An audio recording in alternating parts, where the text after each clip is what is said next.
हाय guys, मैं हूं Gauri and welcome to a fresh episode of markets today. आज के एपिसोड में 3 स्टोरीज हैं, फिज, फ्यूज और फार्मर्स के बारे में। पहली स्टोरी, वरुण बेवरेजेस के फंडामेंटल्स स्ट्रांग हैं, सॉलिड हैं, लेकिन स्टॉक फिर भी प्रेशर में है। क्या रिलायंस बैक्ड कैंपा कोला की एंट्री से पेप्सिको की बॉटलिंग कंपनी को काफी बड़ा धक्का लगा है? दूसरी स्टोरी, पावर सेक्टर का सिस्टम ओवरलोड हो चुका है। डिस्कॉम्स का 6.7 लाख करोड़ रुपीस का लॉस इन्वेस्टर्स और पॉलिसी मेकर्स दोनों के लिए वार्निंग साइन बन गया है। और तीसरी, डेडलाइन आने को है।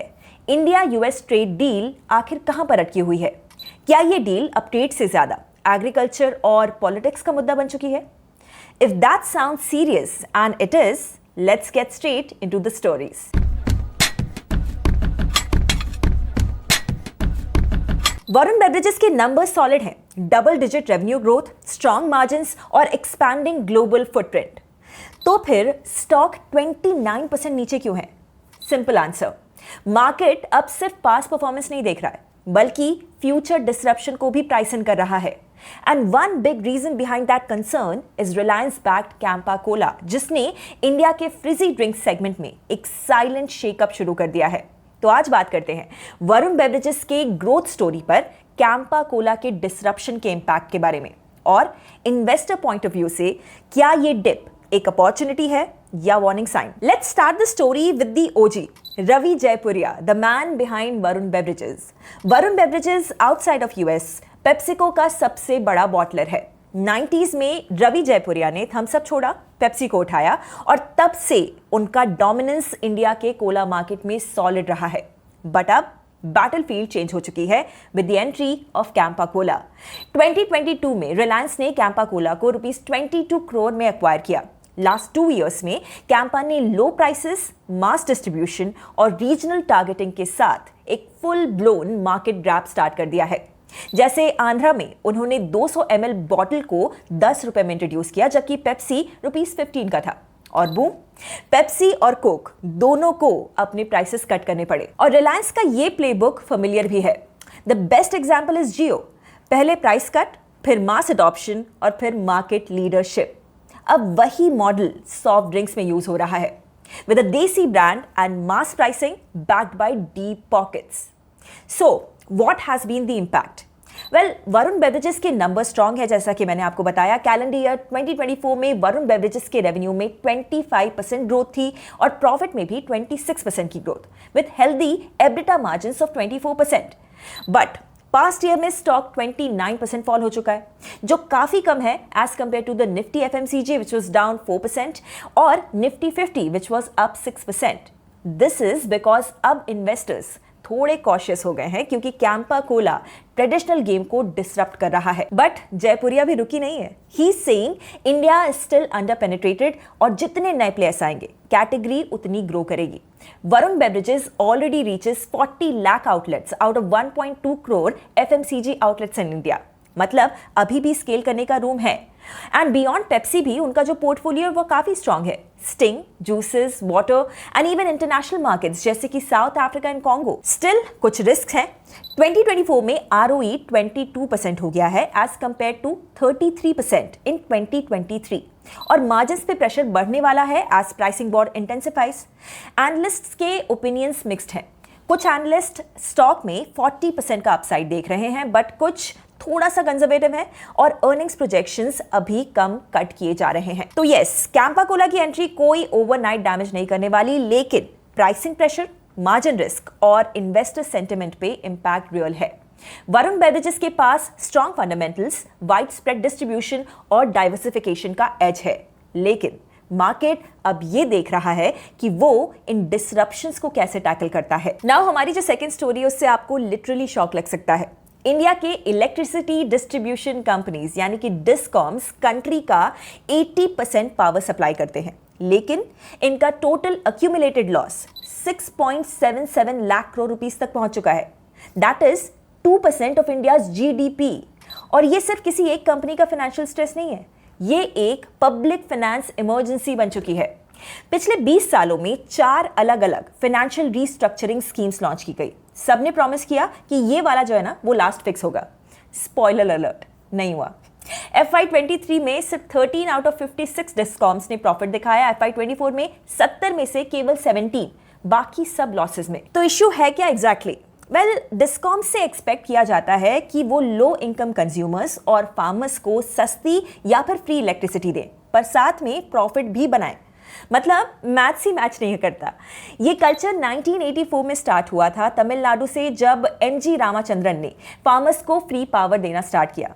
तब से लेकर अब तक वोट के लिए इलेक्ट्रिसिटी फ्री ट्रेंड बन चुका है। नाउ दिल्ली हो, पंजाब हो, तेलंगाना, हर जगह पे सब्सिडीज का ओवरलोड है। प्रॉब्लम ये है कि स्टेट गवर्नमेंट्स डिस्कॉम्स के लॉसेस को डायरेक्टली या इनडायरेक्टली कवर करते हैं।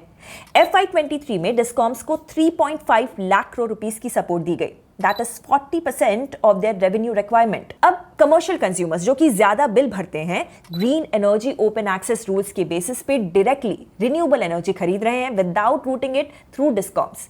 इससे इनके मॉडल और भी ज्यादा क्रम्बल हो रहे हैं। तो अब सोल्यूशन क्या है इन सब के बीच में? एक्सपर्ट्स ये कह रहे हैं कि डिस्कॉम्स को नेट कॉम्स बनना होगा, मतलब कि पावर सप्लायर नहीं बल्कि ग्रिड मैनेजर। लार्ज कंपनीज अपना पावर मार्केट से खुद लें और डिस्कॉम सिर्फ डिस्ट्रीब्यूशन और बैकअप को मैनेज करें। इसके अलावा गुजरात ने डिस्कॉम्स को प्रोफेशनली मैनेज किया है और पॉलिटिकली इंसुलेटेड भी रखा है। ओडिशा में भी टाटा पावर ने डिस्कॉम यूनिट्स का टर्न अराउंड किया। प्लस दिल्ली में भी टाटा पावर और BSES का PPP मॉडल सक्सेसफुल हुआ है। ऐसे स्टेट्स ने यह दिखा दिया है कि स्ट्रॉन्ग गवर्नेंस, टेक अडॉप्शन और PPP मॉडल के थ्रू सिस्टम को रिवाइव किया जा सकता है। सो अगर आज सिस्टम को रिफॉर्म नहीं किया गया तो कल इंडिया का clean energy dream black out हो जाएगा।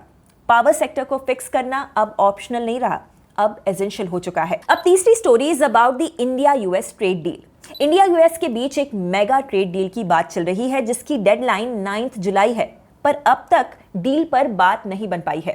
वॉशिंगटन DC में टॉक्स चल रहे हैं और इंडियन नेगोशिएटर्स अपना स्टे एक्सटेंड कर चुके हैं। तो सवाल यह है कि बिहाइंड क्लोज डोर्स हो क्या रहा है। लेट्स ब्रेक इट डाउन कि दोनों देशों के बीच स्टिकी पॉइंट्स कौन कौन से हैं।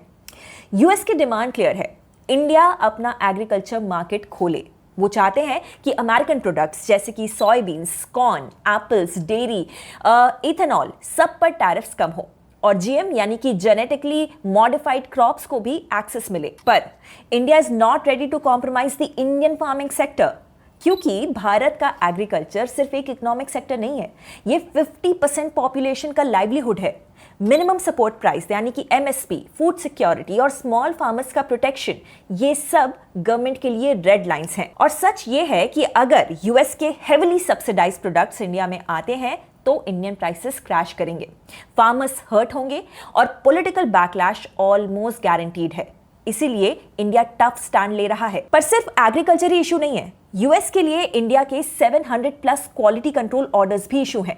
Quality control orders government issued directives हैं जो कि इंश्योर करते हैं कि कुछ प्रोडक्ट्स जो कि इंडिया में मैन्युफैक्चर या इंपोर्ट हो रहे हैं वो कुछ स्टैंडर्ड्स को कंफर्म करें for quality, safety and consumer protection. ये स्टैंडर्ड्स उनके एक्सपोर्टर्स के लिए बैरियर बन गए हैं, स्पेशली US के स्मॉल मैन्युफैक्चरर्स के लिए। लेकिन ये जो नेगोशिएशंस हैं सिर्फ वन साइडेड नहीं है, इंडिया के साइड से भी कुछ आस्क्स हैं, कुछ रिक्वायरमेंट्स हैं। इंडिया ये चाहता है कि US steel, aluminium, auto parts और फार्मा प्रोडक्ट्स पर जो टैरिफ लगा रहा है उसको हटा दे। प्लस इंडिया एक प्रिडिक्टेबल ट्रेड एनवायरनमेंट भी चाहता है जहां पर कल सुबह उठो और पता चले कि एक नए टैक्सेस लग गए, ऐसा ना हो। ऑल्सो इश्यू ये भी है कि वियतनाम ने US के साथ ऑलरेडी टैरिफ डील कर ली है। US कंपनीज को वियतनाम ने 0 टैरिफ एक्सेस दिया है। तो US एक्सपेक्टेशन ये भी हो सकती है कि ये सेम डील इंडिया में भी कॉपी पेस्ट हो जाए। लेकिन वियतनाम और इंडिया की रियलिटीज अलग अलग हैं, तो वियतनाम मॉडल एग्जैक्टली इंडिया के लिए अप्लाई नहीं हो सकता। सो नेगोशिएशन आर स्टिल अंडरवे। लेकिन अगर डील नहीं होती है तो फिर क्या होगा? डोनाल्ड ट्रंप ने पहले ब्लैंकेट टैरिफ लगाकर बाद में 90 डेज के लिए टैरिफ्स को पॉज किया था। तो अगर इंडिया US ट्रेड डील नहीं होती है तो 9 जुलाई की डेडलाइन के बाद ये टैरिफ्स वापस आ सकते हैं। इंडिया के स्टील, टेक्सटाइल्स, फार्मा एक्सपोर्ट्स पे इसका असर पड़ेगा। ओवरऑल ट्रेड रिलेशंस भी इससे थोड़े टेंस हो सकते हैं और एनर्जी, डिफेंस और टेक्नोलॉजी में लॉन्ग टर्म कोऑपरेशन भी इंपैक्ट हो सकता है। पर इसमें इंडिया की पोजीशन भी सर्टेन है। ये डील सिर्फ शॉर्ट टर्म ट्रेड गेन्स के लिए नहीं हो रही है, इंडिया इसको आत्मनिर्भर भारत और विकसित भारत 2047 जैसे लॉन्ग टर्म गोल्स के साथ अलाइन करने का ट्राई कर रहा है। इंडिया ये चाहता है कि मैन्युफैक्चरिंग, एग्रीटेक और सप्लाई चेन्स यहां ही ग्रो करें बिना फॉरेन डोमिनेंस के। तो दोनों ही साइड्स स्ट्रेटेजिक इंपॉर्टेंस को समझ रहे हैं, बट डील तभी होगी जब इंडिया की फार्मर फर्स्ट पॉलिसी और यूएस की एक्सपोर्ट एम्बिशंस के बीच में कोई मिडिल ग्राउंड मिले। So that is a wrap. What do you think about the three stories? Will Varun Beverages survive the Campa Cola storm? Electricity distribution companies यानी discoms का survival future क्या दिखाई दे रहा है, और इंडिया को यूएस ट्रेड डील में क्या कॉम्प्रोमाइज करना पड़ेगा? कमेंट्स में बताइए and don't forget to subscribe, क्योंकि यहां पर आपको मिलते हैं डेली मार्केट न्यूज।